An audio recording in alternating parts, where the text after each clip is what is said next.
Olá, gente, tudo bem com vocês? Vamos lá iniciar nossa aula hoje de Ciências e Matemática.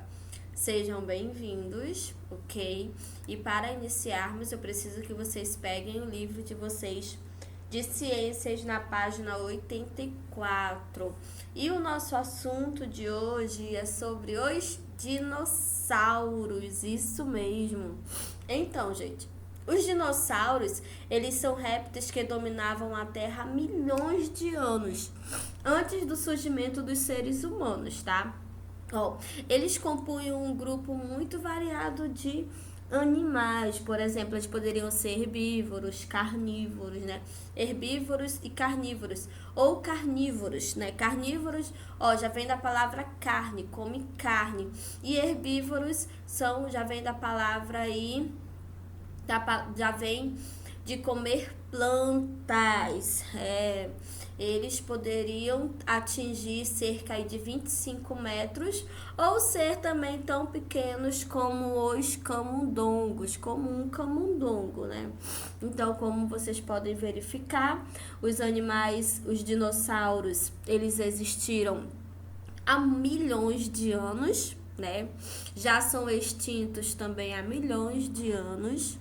Então, eles poderiam ser carnívoros ou herbívoros, tá? E eu vou já mostrar para vocês o exemplo aqui, só passar. Ó, aqui é um exemplo de um tiranossauro. Deixa eu só voltar rapidinho, foi bem rapidinho, ó.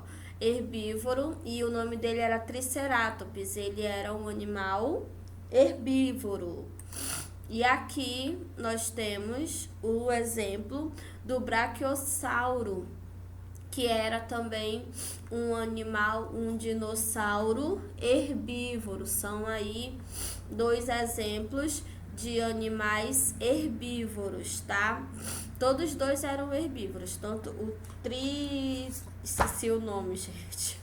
A Triceratops, ele era um animal herbívoro, e o outro, o Brachiosauro, que também era considerado um dos maiores dinossauros que já existiu, e ele media aí mais ou menos 25 metros, né, de comprimento, que nós podemos ter como exemplo aí um edifício de 6 andares. Então, era mais ou menos o tamanho dele, mais ou menos aí o tamanho desse brachiosauro, media mais ou menos 25 metros. E a sorte, olha só esse pescoço comprido, né, gente? Parece o pescoço de uma girafa, né? A girafa, ela é um animal herbívoro, né? Por isso que ela tem o pescoço comprido para alcançar as copas das árvores. Então vamos continuando. Esses animais, eles se extinguiram já há cerca de 65 milhões de anos. E há várias teorias que procuram explicar o fato aí da extinção dos dinossauros, Então, olha só, uma das teorias era que a ideia mais aceita para explicar a extinção dos dinossauros é a que defende a queda de um asteroide de aproximadamente 14 quilômetros na região do atual México no período Cretáceo. De acordo com os paleontólogos, esse asteroide, no momento do impacto, levantou uma nuvem de poeira que cobriu a Terra por meses, impedindo a penetração de raios solares. Muitos animais e vegetais morreram com a falta de luz solar, né? Porque sem alimentação abundante, os dinossauros foram morrendo com a falta de alimentos. Então, essa é uma das teorias. E outra coisa, gente, quem estuda também sobre os dinossauros são os paleontólogos. Eles que estudam também sobre os dinossauros, tá? E vamos, aqui nós temos um exemplo do Tiranossauro Rex, né? Ele é um exemplo, eu acho que todos já ouviram falar do Tiranossauro Rex. Ele era um exemplo de um animal carnívoro, de um animal que comia carnes, um dinossauro que comia carnes. E a história dele é assim, ó, ele viveu aproximadamente 144 milhões de anos. O peso dele, essas enormes criaturas eram o dobro de um hipopótamo adulto. Pensa no hipopótamo, lembra do dobro dele. E pesava em torno de 8 toneladas. E a velocidade eles poderiam alcançar aí 48 quilômetros por hora. 48 quilômetros por hora. No livro de vocês têm mais alguns animais, olha só. Novamente tem o Tiranossauro Rex. Ele foi um dos maiores dinossauros carnívoros que existiu. Media cerca de 13 metros de comprimento. E esse predador tinha mais de 50 dentes, cada um deles maior do que a sua mão, né? E pesava aproximadamente o mesmo que 2 elefantes. Aí nós temos o Brachiosauro, que foi um dos maiores dinossauros, né, que já existiu, e ele era herbívoro e principalmente se alimentava aí das copas das árvores, por isso que tem aí aquele pescoço longo, né? Aí tem o anquilossauro, que media cerca de 5 metros de comprimento e era herbívoro também, se alimentava de plantas. Aí vem o torossauro, que era um dinossauro herbívoro, com cerca de 9 metros de comprimento. E ele tinha 3 longos chifres na cabeça que usava para se proteger de predadores, tá? E aí, olha só. Você sabia que existiram dinossauros no Brasil? Uma grande diversidade de dinossauros viveu por aqui. A espécie é Oxalaia quilombensis, que pertence ao grupo dos espinosaurídeos, que foi o maior dinossauro carnívoro do Brasil. E ele viveu no Maranhão, a média de 12 a 14 metros de comprimento. Então, como vocês podem ver, também no nosso país já teve dinossauro. Lembrando, gente, que os seres humanos, eles não viveram no tempo dos dinossauros, tá? Não viveram no tempo dos dinossauros. Já imaginou nós tentarmos conviver com os dinossauros? Não faço a menor ideia. Ia ser igual aquele filme Jurassic Park, né? Tá aí um exemplo de um filme da época dos dinossauros. E vamos continuar. Agora coloquem o livro de vocês na página 86 para falar sobre fósseis, tá? E aqui no nosso slide nós temos alguns exemplos de fósseis, tá, gente? Então vamos lá, continuando, deixa eu só passar. Olha só.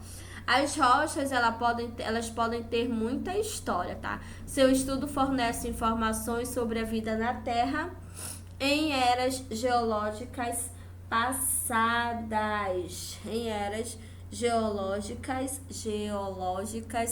passadas, tá, gente? Então, os fósseis, nós encontramos fósseis nas rochas, né? Por isso aí que também quem estuda as rochas são também os paleontólogos. Então vamos continuando. Aqui no slide de vocês tem um exemplozinho aí de fósseis que foram encontrados. Já foram encontrados muitos fósseis. Então vamos continuando. Olha só, um tipo específico de rocha é formado pelo acúmulo de fragmentos de outras rochas. As camadas mais inferiores suportam um peso maior de fragmentos e por isso são mais compactas. Algumas dessas camadas podem conter fósseis. Eles estão falando da chamada rocha sedimentar, tá? Da chamada rocha sedimentar. Então vamos continuando. Olha só, os fósseis e a sua importância para a reconstituição da história da Terra. Aí nós nos perguntamos assim, mas como, professora, que sabem que sabem que existiu dinossauro na Terra? Gente, existiu dinossauro na Terra. Por quê? Porque muitos fósseis já foram encontrados. Então, os fósseis, eles são importantes para quê? Para a reconstituição da história da Terra, né? Nós sabemos que existiram muitos e muitos animais, existiram alguns tipos de plantas, através dos fósseis, esses fósseis que foram encontrados, que são encontrados ainda, bastante encontrados, mas vocês sabiam também que às vezes não encontram só a parte assim, a parte assim de um animal, eles podem encontrar até pegadas. A pegada, ela também pode ser considerada um tipo de fósseis. Às vezes dizem assim, encontraram a pegada de um dinossauro. Aí eles, pela pegada, eles conseguem descobrir até o tamanho que o dinossauro tinha. Eu acho incrível isso, né? Então vamos continuando. Olha só o que são os fósseis, gente. São restos de seres vivos ou vestígios da sua atividade, né? Que ficaram preservadas nas rochas sedimentares. Na sua maioria, os fósseis são contemporâneos dos sedimentos em que se formam. E aqui nós temos alguns exemplos, tá? Alguns exemplos. Lembrando, gente, os fósseis, eles são os restos de animais ou plantas também, tá? Aqui nós temos o caso de um tronco fóssil, isso mesmo, um tronco fóssil. Tronco das árvores, pela fé, tá?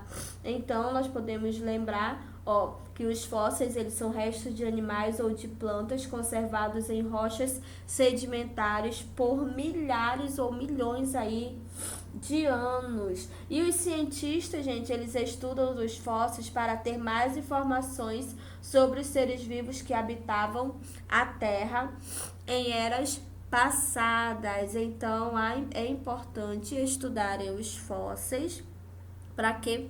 Para a reconstituição da nossa história, Aqui nós temos o exemplo do tronco, tá? E aqui nós temos uma árvore fóssil. Olha como é o tamanho aí também dessa árvore fóssil, tá?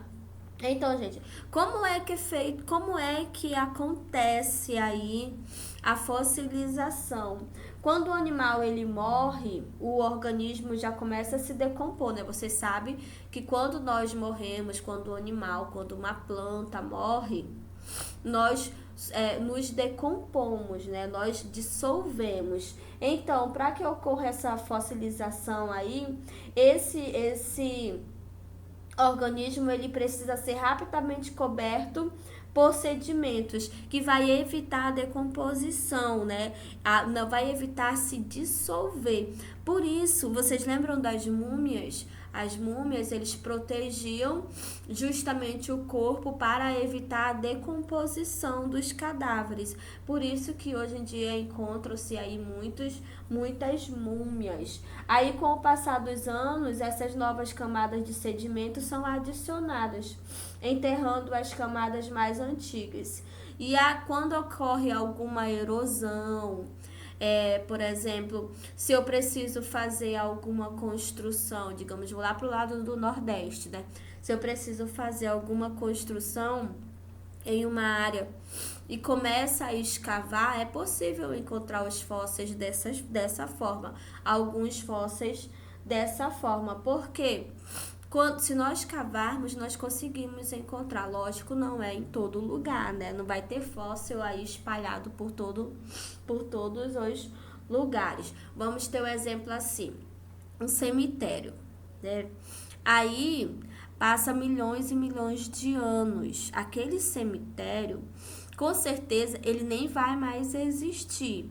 E aí, conforme o passar do tempo, muitas novas camadas de terra, de plantas, de rochas, vai por cima daquele cemitério. E aí, digamos assim, se fosse uma nova sociedade, não sabe que ali é um cemitério.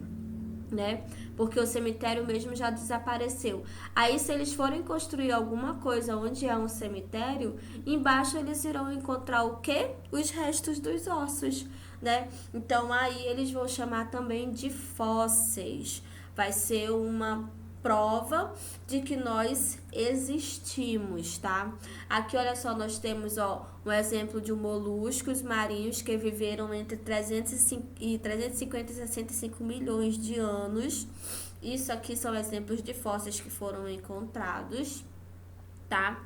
E aqui, gente, nós temos o estegossauro também, que é um exemplo de fóssil que foi encontrado. Outra aqui, olha, o Tiranossauro Rex. Eu não sei realmente se esse daqui é o fóssil original, tá? Do tiranossauro aí, eu não sei dizer para vocês. Mas vamos lá. E aqui, ó, nós temos mais exemplos. Ovos fossilizados, né? Ovos de dinossauro fossilizados encontrado em ninho e dentro da dinossauro. Tá, isso daí são exemplos. Essa daqui nós podemos dizer que isso é real, esse fóssil, tá, gente? E vamos lá, como é que é, mais uma vez, ó, fossilização é o conjunto de fenômenos físicos e químicos que permite a formação de um fóssil. Para que isso aconteça, né, o organismo ou vestígio, ele precisa ser o quê? Precisa ser enterrado rapidamente para não ser comido ou decomposto ou até destruído aí por agentes de erosão. É um fenômeno muito raro, gente, olha só, bem aqui, ó, é um ponto, vou colocar, é um acento circunflexo, tá? É um fenômeno muito raro na natureza porque habitualmente quando os seres vivos morrem, entram em decomposição. Tá? Aqui, olha só, no livro de vocês, ó, normalmente a fossilização ela conserva apenas as partes duras de um animal, como o esqueleto, né? O nosso esqueleto, ele é formado por ossos, então é mais difícil acontecer a decomposição, tá? Por isso que às vezes passa-se anos e anos, aí encontram casos de assassinatos. Aí encontraram um esqueleto humano no quintal. Mas já passaram-se muitos anos, então a parte dos ossos ele é mais difícil para se decompor. Então, os fósseis, porém, podem também ser formados por congelamento ou por envolvimento em um tipo de resina chamado âmbar, tá?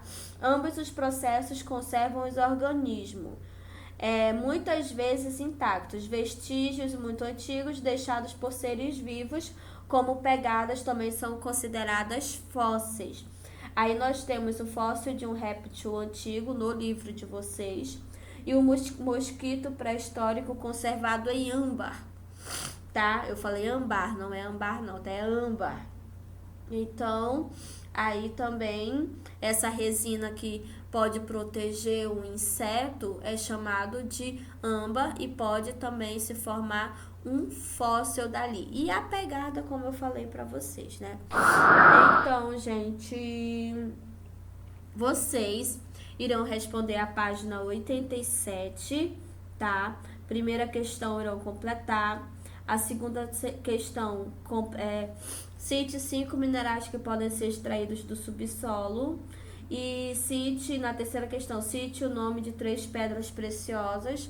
E por que os fósseis são importantes para a ciência. E a quinta questão, analise esta imagem de fóssil e responda as questões no caderno.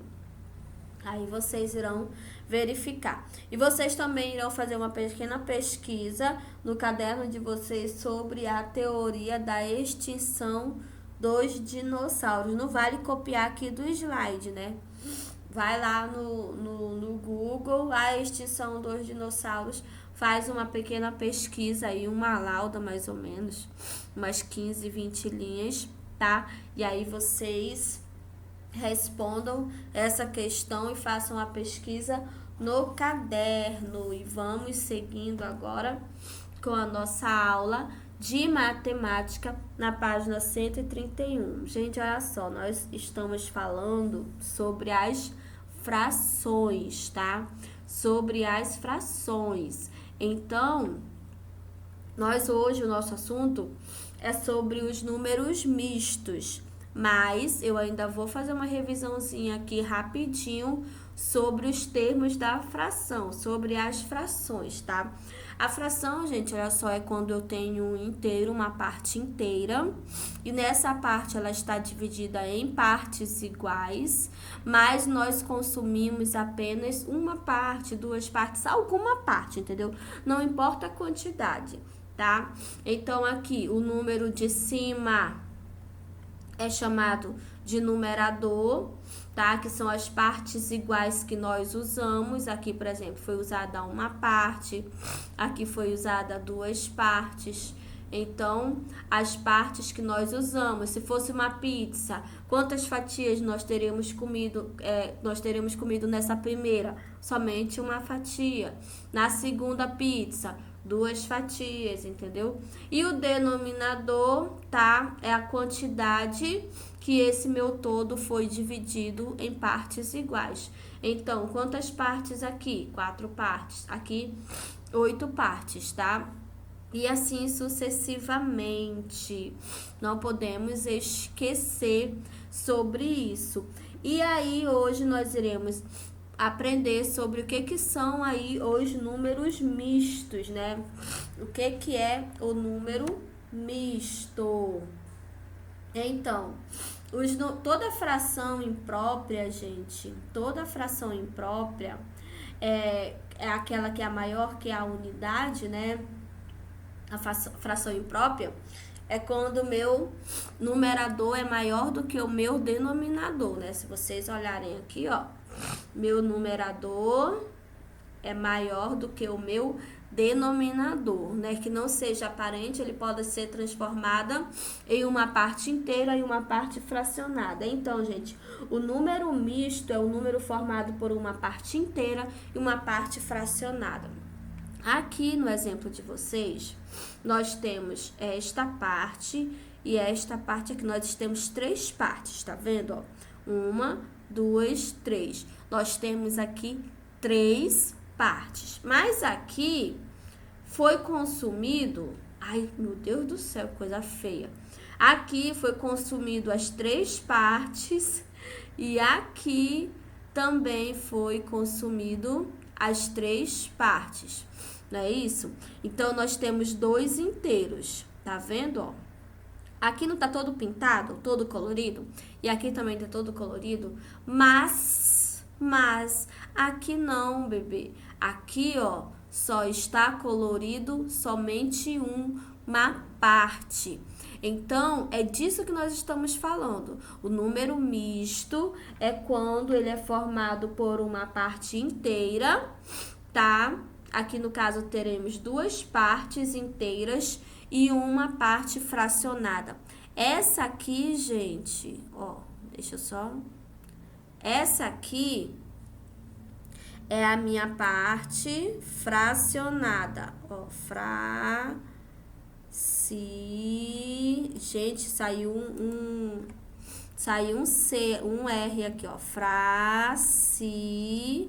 Só finjam, tá? Finjam que a professora não está errando. Fracionada. Entenderam? Aqui é a parte fracionada. Pior que eu não sei nem onde colocar a minha borracha. Ah, pronto. Olha só. Aqui é a minha parte fracionada, tá, gente? Ó, vou colocar um F. Aqui é a minha parte fracionada. E esse aqui é o inteiro. Inteiro. E esse aqui também é o inteiro, tá? Isso aqui é o inteiro. Esse aqui também é o inteiro. Então, aqui nós temos 2 partes inteiras, tá? E uma parte fracionada. Eu vou continuar, não se preocupe, porque vocês irão entender. Olha só. Frações, números mistos, novamente. Esse tipo de número é formado por partes inteiras mais uma parte fracionada. Olha só, uma família ela comprou 2 pizzas divididas em 8 pedaços cada. Tem 2 pizzas? Ó, uma pizza e a segunda pizza, tá? Comeram uma pizza inteira, que é essa aqui, mais 3 pedaços da outra. Então, o que que nós temos aqui? Ó, nós temos uma parte inteira e uma parte fracionada, tá? Quantas partes a pizza está dividida igual? Aqui em 8 partes, então tá aqui o 8. E quantas partes comeram? Quantas fatias de pizza comeram? Somente 3, então aqui. Mas eles comeram uma inteira. Lembra que quando o inteiro ele vem todo utilizado, vem todo pintado, nós falamos um inteiro. Lembra disso? Da nossa aula do início da semana? Quando o nosso inteiro ele vem todo tomado, vem todo usado, nós falamos como um inteiro, né? Então, aqui nós temos um inteiro, tá? Aqui nós temos um inteiro e uma parte fracionada, ó, fracionada. Vou colocar mais uma vez o F. Gente, é mais fácil fazer o F de forma. E aqui nós temos, ó, o inteiro, né? Ó, nós temos um inteiro, tá? Então, é isso aqui que nós chamamos de número misto. Essa é a representação, tá? Essa é a representação de um número misto, tá? Representação. Vou só escrever aqui, ó, representação, tá? É isso aqui que é a representação de um número misto. Para vocês não ficarem com dúvida, mais uma vez, ó, nós temos o número misto, que é o quê? É a parte inteira mais a minha parte fracionada, tá, gente? Ó, o número misto, que é a minha parte inteira mais a minha parte fracionada. Ele é igual ao quê? A 3 mais 2 quintos. Ó, parte inteira e a minha parte fracionada, tá? Mais uma vez, olha aqui do ladinho, ó. Número misto, aqui, ó, parte inteira, eu tenho 2 inteiros e 7 terços aqui, né? Que é a minha parte fracionada, tá, gente? Que é a minha parte fracionada. Então, vamos continuar. Para transformar uma fração imprópria em número misto, divide-se o numerador pelo denominador. O quociente será a parte inteira e o resto será o numerador de uma nova fração. O que que ele quer dizer? Aqui nós temos uma fração imprópria, que ó, meu numerador é maior do que o meu denominador. Para eu transformar em um número misto, que é esse aqui, ó, esse aqui é um número misto. Vou até colocar só número misto. Vou colocar um N e um M aqui, número misto, tá? Ó, nós pegamos e dividimos 7 dividido para 4. Ó, 7 dividido para 4 é igual a 1. 1 vezes 4 é igual a 4. 7 menos 4 é igual a 3. Então, esse 3, ele passa a ser o quê? O meu numerador, tá? O meu resto passa a ser o meu numerador, o meu divisor passa a ser o denominador e o quociente, a minha parte, ó, a minha parte inteira, tá? É dessa forma que nós encontramos, que nós fazemos uma fração imprópria se transformar em um número misto, tá? Eu preciso dividir. O meu resto será o meu numerador, o meu quociente será a minha parte inteira e o meu divisor será o meu denominador. E aqui eu transformei, tá? A minha fração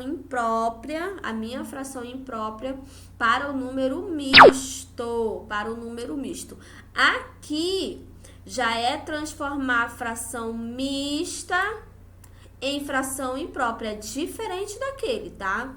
É diferente daquele. Então, como, professora, que eu faço isso? Ó, aqui eu tenho 3 e 1 meio, né? 3 e 1 meio. Então, o que que eu faço? Eu preciso multiplicar 3.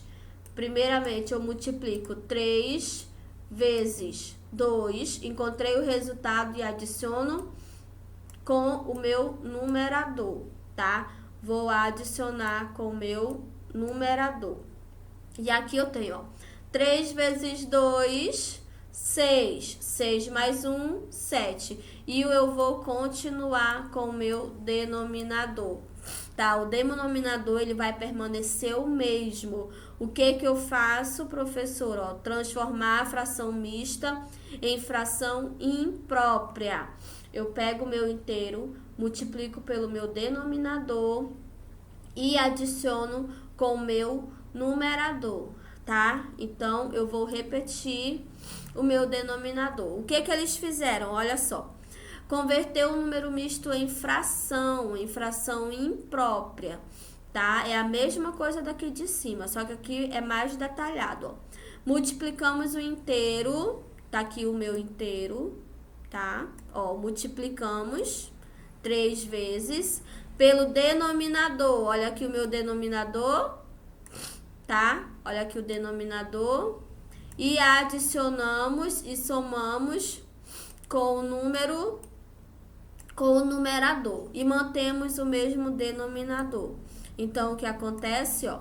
3 vezes 6, 18. 18 mais 1, 19. Então, como vocês podem perceber, aqui foi transformado um número misto em fração imprópria, tá? Em fração imprópria, beleza?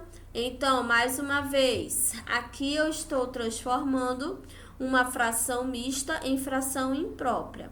Multiplico 3 vezes 6 e somo com 1.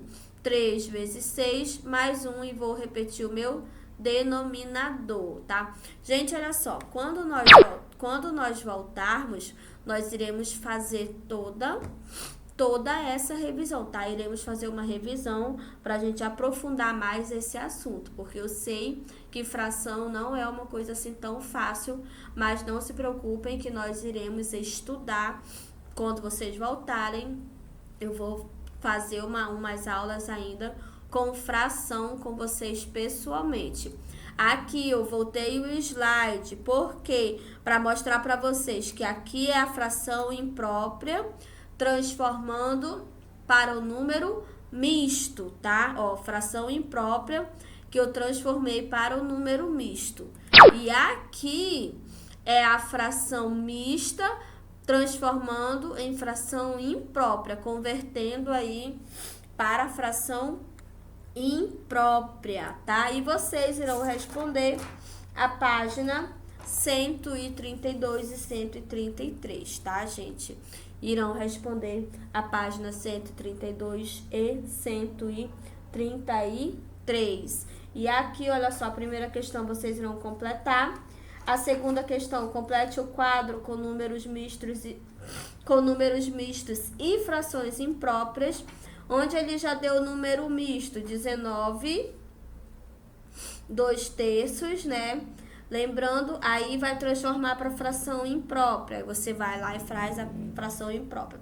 A terceira questão, vocês irão observar cada grupo de figuras e escrever ao lado deles o número misto e a fração imprópria correspondente, tá? E vamos continuando o nosso assunto com frações equivalentes. O que são as frações equivalentes, gente? Olha só. Frações equivalentes são as frações que representam a mesma parte do inteiro. Ó, Aqui nós temos o meio, 2/4, né? 4/8 e 20 40avos. Então, representam a mesma porção do retângulo. Se vocês verificarem, tem o mesmo tamanho. A única diferença aqui é o que? É a divisão em partes. Tá vendo? Aqui eu só tenho meio, né? Um meio tá dividido em 2 partes. Aqui já foi dividido em 4 partes. Aqui foi dividido em 8 partes. E aqui foi dividido em 40 partes, né? Mas se vocês verificarem, olha só, é o mesmo tamanho. Pensa numa barra de chocolate. Se for comer 2 pessoas, vocês vão dar uma metade para uma pessoa, né? Metade para você e metade para você. Conforme vai aumentando o número de pessoas, vocês vão aumentando a divisão. Mas é a mesma barra de chocolate. Vai ser aí a mesma barra de chocolate. Então, gente, olha só, dizemos que 1/2, 2/4, 4/8 e 20 40avos são frações equivalentes, igual, tá? Que quer dizer igual aos valores. 2 ou mais frações, elas são equivalentes quando representam a mesma porção do todo, tá vendo? Aqui é um todo, gente, olha só, aqui é um todo, aqui é um todo. A diferença é que está dividido em partes diferentes, mas é um todo, entenderam? Então, aqui no caderno de vocês, olha só, observe, pelas figuras que são inteiros de mesmo tamanho, percebemos que a fração equivalente, o meio equivale a 2/4. Aqui, ó, 1/2 equivale a 2/4, tá? Então, são frações equivalentes, ó. 1/2 equivale a também 2/4. 2/4 equivale a 4/8, tá? E aí nós temos, ó, 4/8 também é equivalente a 20 40 avos. E vamos continuando, ó. A mesma coisa, 1/2 e 3/6 são frações equivalentes, porque, ó, são frações que têm o mesmo valor em relação à mesma unidade, ó. Mesmo tamanho, a diferença é que está dividido aqui em 6 partes, tá?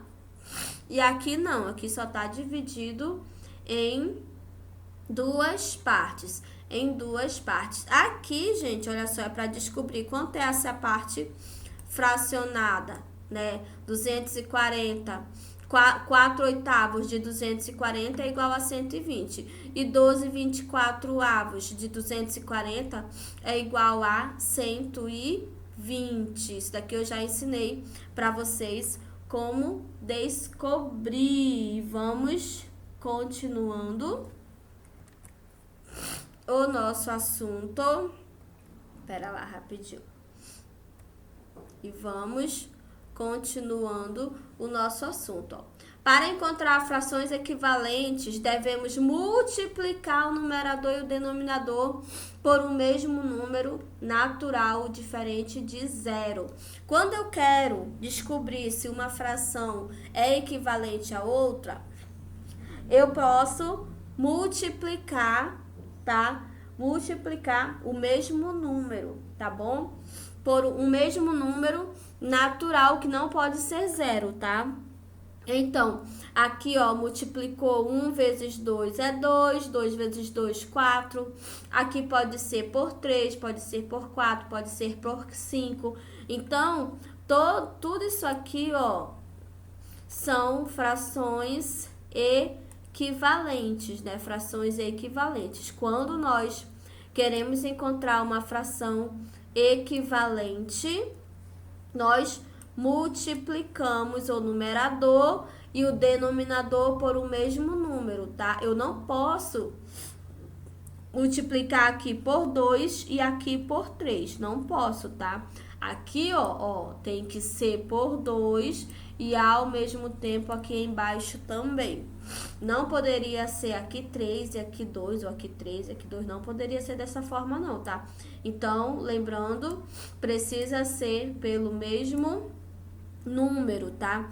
Então, aqui nós temos, ó, nós temos algumas frações equivalentes a 1/2. Todas essas aqui são frações equivalentes a 1/2. E continuando, para vocês não terem dúvida, tá? Para vocês não terem dúvida. Então, ó, 2 ou mais frações são equivalentes quando representam a mesma quantidade. Mais uma vez, aqui nós temos o exemplo. Para obtermos frações equivalentes, basta multiplicar ou dividir, tá? Se o número ele é alto, eu posso muito bem dividir pelo mesmo número, ok, gente? Então, aqui, mais uma vez, tanto eu posso multiplicar quanto eu posso dividir, tá? Quanto eu posso dividir. Frações equivalentes. E agora, tá? Vocês irão responder a página 134 e a página 135. E vamos continuando com simplificação das frações, com a simplificação das frações, tá? Simplificar frações é tornar a fração menor e ao mesmo tempo numa fração equivalente através da divisão do numerador e do denominador pelo mesmo número. Número inteiro que divide a forma exata. Simplificar, gente, quando nós simplificamos alguma coisa, nós queremos torná-lo aquilo o mais simples. Então, nós iremos usar o que? A divisão, né?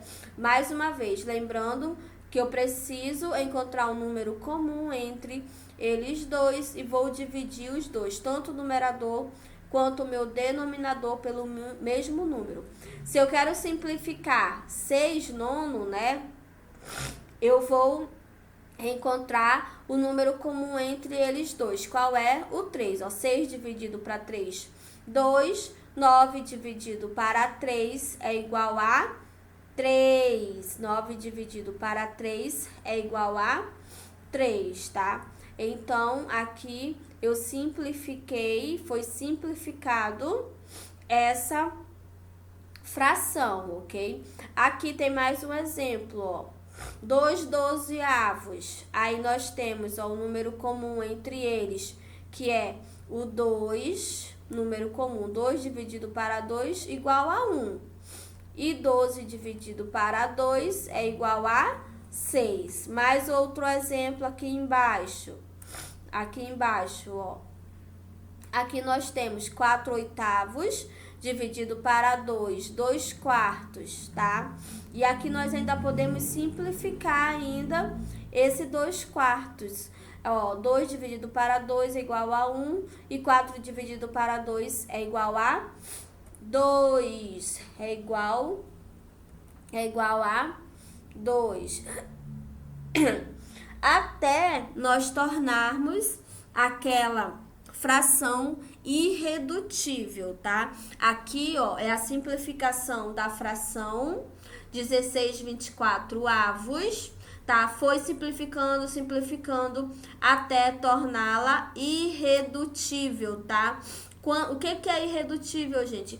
Quando ela não vai admitir mais uma simplificação, que ela não pode ser mais simplificada, tá? Então,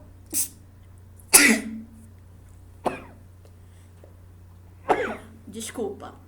Então, aqui ela se tornou uma fração irredutível. Eu não poderia parar aqui, porque ela ainda é permitido ainda simplificar. Mas aqui não, aqui ela já se tornou uma fração irredutível. Eu não tenho mais como simplificá-la. Não tenho mais como simplificá-la. Então, vamos continuando. tá? Nós podemos usar, gente, o MDC também para simplificar as frações, tá? Podemos usar. Já até ensinei para vocês como usar a fração. Como usar o MDC, como fazer o MDC, né? O MDC de 30 e 45 é 3 vezes 5, que é igual a 15. Então, eu achei aqui um número comum entre eles dois, tá? E aí, como é que eu faço? Dividir o numerador por 15 e o denominador também por 15 e encontrei uma fração irredutível. Se você não quiser fazer igual desta forma aqui, deixa eu só mostrar.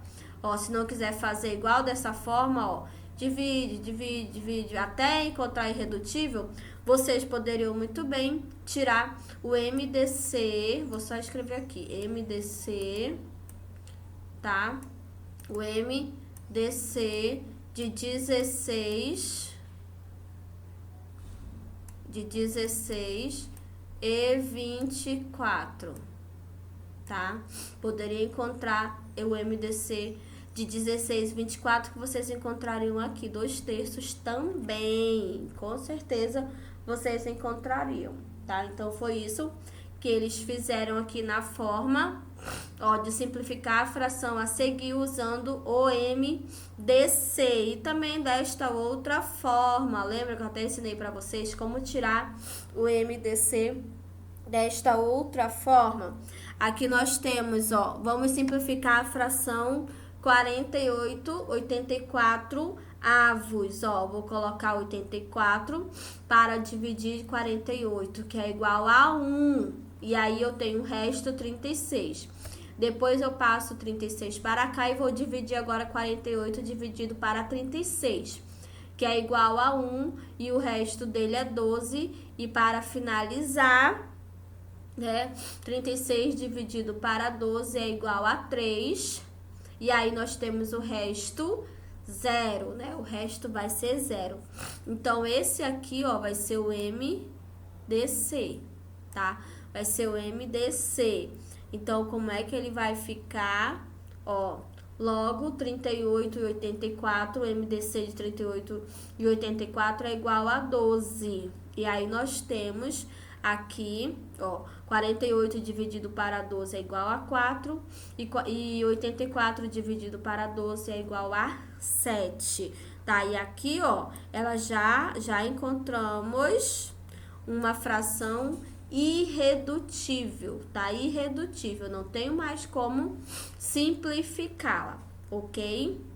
Aí nós não temos mais como simplificá-la. Bom, gente, a nossa aula de hoje foi referente, tá, às páginas 131 a 137 de matemática, e vocês irão responder estas páginas, tá? 132, 133, 134, 135 e 137, tá? Aí as páginas 137.